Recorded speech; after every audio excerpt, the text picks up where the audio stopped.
धन्यवाद धन्यवाद अध्यक्ष महोदय। आज किसान अन्नदाता के बारे में बोलने का अवसर मिला है। मिट्टी को सोना बनाने वाला आज खुद कर्जदार है।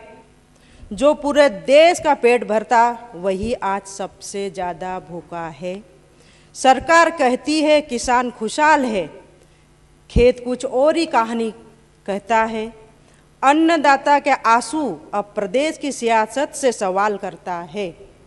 माननीय अध्यक्ष महोदय, आज इस सदन में केवल जोबट विधानसभा की नहीं, अलीराजपुर जिले की नहीं, अपितु पूरे मध्य प्रदेश के उन करोड़ों किसानों की आवाज़ उठाने के लिए खड़ी हुई हूँ, जिसके दम पर प्रदेश की अर्थव्यवस्था चलती है, जिसके पसीने से खेत लहलहाते हैं, जिनकी मेहनत से देश का पेट भरता है।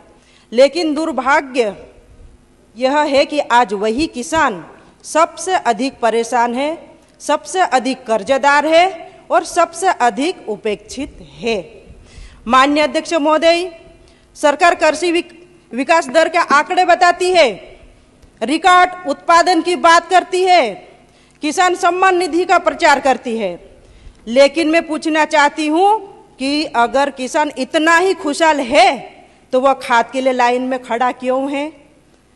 टोकन के लिए दर दर क्यों भटक रहा है?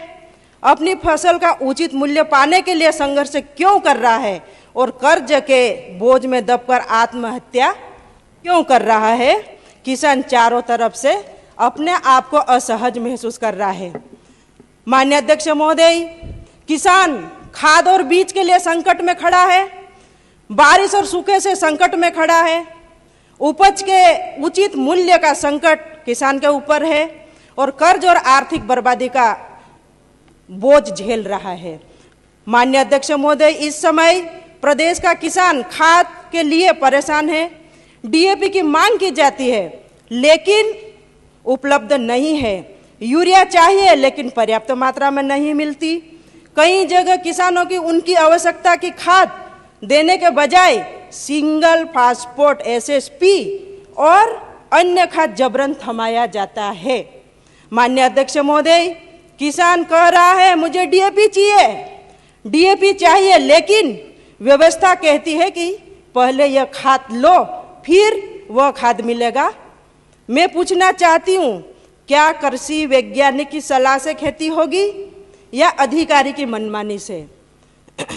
क्या सरकार बताएगी किसानों को उनकी जरूरत खाद उपलब्ध कराने में आखिर बाधा क्यों आ रही है?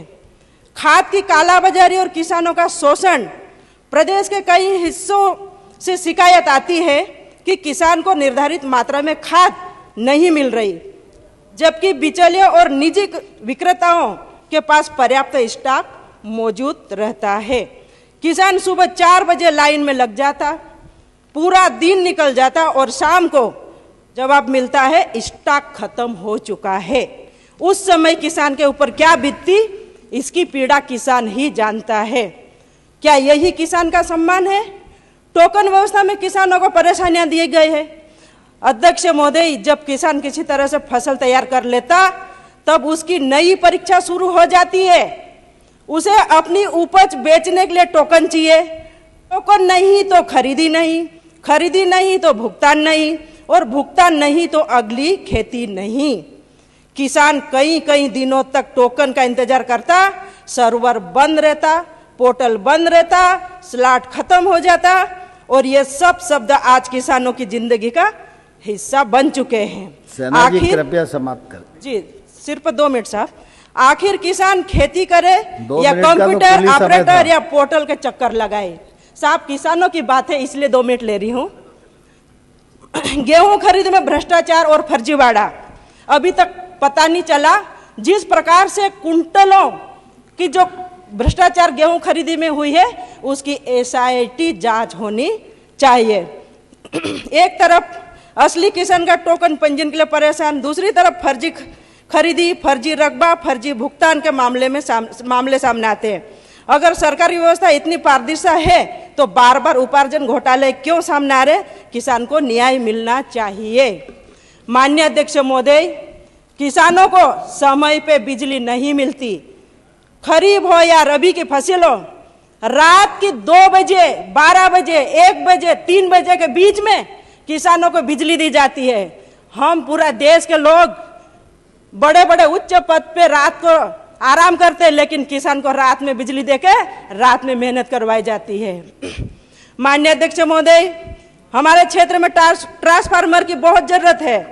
खंबे नहीं है, बिजली नहीं है, ट्रांसफार्मर नहीं है, खेती का लाभ बनेगा कैसे? मोटरें चल नहीं पाती, सिंचाई प्रभावित होती और सरकार कहती है किसान खुशहाल है। मेरी मांग कर लूं, मांग कर लूं बस।